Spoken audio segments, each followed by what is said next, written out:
Ako may kasiguruhan sa grasya mo o kaluwasan.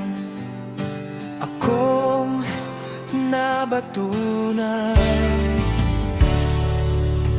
ug sa imo nga presensya. Ako may kaayuhan sa sulod ning akong dughan. Wala na ilain kundi ikaw lang. Sa gugma mo ako may katagbawan. Sa gugma mo kalipay na batunan. Sa gugma mo walay makatupong. Kay ikaw lamang ang takos nga akong simbahon.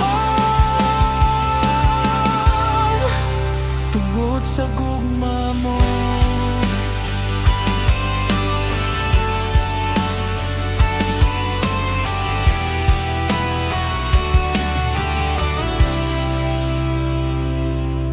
ug sa imo nga presensya.